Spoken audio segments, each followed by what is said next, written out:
A couple of summers back, I decided to rent a lake house in Michigan with my brother, Sam.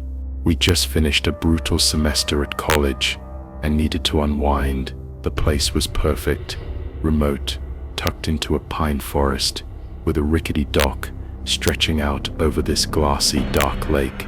The owner warned us about the spotty cell service and told us to keep the doors locked, which I thought was weird for a place so isolated. We shrugged it off, figuring he was just paranoid. The first night was great. Grilling burgers, swimming, the works. But around midnight, I woke up to this faint glow outside my window. It wasn't the moon. It was too low, too warm. I stumbled out of bed and peeked through the blinds. There, on the far shore, was a lantern just hovering there, swaying slightly like someone was holding it. I woke Sam, and we watched it together. It didn't move closer or farther, just stayed there, flickering. We debated going out in the canoe to check it out, but something about it felt wrong, like it was waiting for us. The next night, it was back, but closer, maybe halfway across the lake. Sam swore he heard a low hum, like someone chanting under their breath, but I didn't catch it. By the third night, it was right at the edge of our dock. I could see it clearly now, an old oil lantern, rusted, with a flame that shouldn't have stayed lit in the damp air. Sam grabbed a flashlight and shone it out there, and for a split second, I saw a figure, a tall, thin shadow, holding the lantern, staring right at us. Then it vanished, lantern and all. We locked ourselves in, barely slept, and left at dawn. When I called the owner to complain, he got real quiet and said, "You saw him, huh? He's been there since the last tenant disappeared." I asked what he meant, but he just hung up. Sam won't talk about it anymore, and I can't shake the feeling that the lantern's still out there, waiting for me to come back. Story 2. My cousin Jen inherited this lake house in Oregon from her great-aunt, who'd passed away under weird circumstances. Something about a boating accident no one could explain. Jen invited me and a few friends up for a weekend last fall. The house was old, all creaky wood and peeling paint, perched on a steep hill overlooking this murky lake.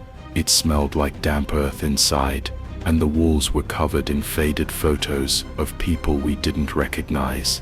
We didn't care. It was a free getaway. The first day was fine, just messing around on the water, but that night, I started hearing something. It was faint, like a whisper coming from the walls of the living room. I couldn't make out words, just this soft, raspy sound, like someone trying to talk through a bad cold. I told Jen, and she laughed it off, said it was probably the wind, but the next night, it got louder, and I could tell it wasn't wind. It was a voice, a woman's voice, saying "help me," over and over. I woke everyone up, and we searched the house, thinking maybe someone was stuck somewhere. Nothing. The basement was empty, the attic was locked, and the voice just kept going. By morning it stopped, and we figured we'd imagined it, but when we were packing to leave, Jen found an old journal in a drawer. It was her great-aunt's, and the last entry said, "She's in the walls, and she won't let me leave." We froze, staring at each other, and that's when the whispering started again, louder, angrier, coming from every wall at once. We bolted, didn't even grab all our stuff. Jen sold the place a month later, but the new owners called her not long after, asking why she hadn't mentioned the voice. She swears she hears it sometimes, even now, in her apartment, hundreds of miles away. I don't know what was in that house, but I'm never going near a lake again. Story 3.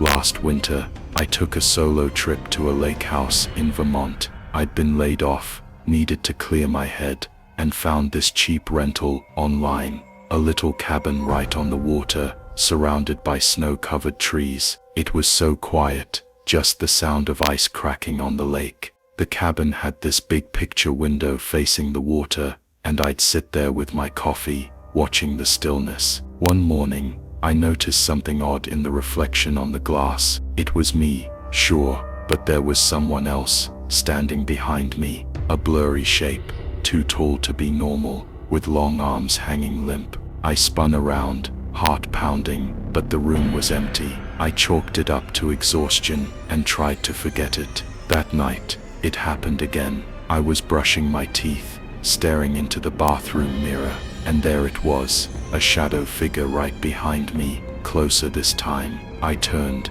nothing there. I started avoiding mirrors, but then I'd catch it in the window, in the ice, on the lake, always just behind me. By the third day, I was a wreck, barely sleeping. I decided to leave early, but as I packed, I heard footsteps crunching in the snow outside. I looked out the window, and there it was, not a reflection this time, but real, standing on the frozen lake. It was tall, thin, with eyes like black pits, staring up at me. I grabbed my keys and ran to the car, but when I looked back, it was gone. I drove straight home, didn't stop once. A week later, the rental company emailed me, asking why I'd left a note saying, "It's mine now." I never wrote that. I've checked every mirror since, and sometimes, late at night, I swear I see it again, just a flicker, just behind me, waiting.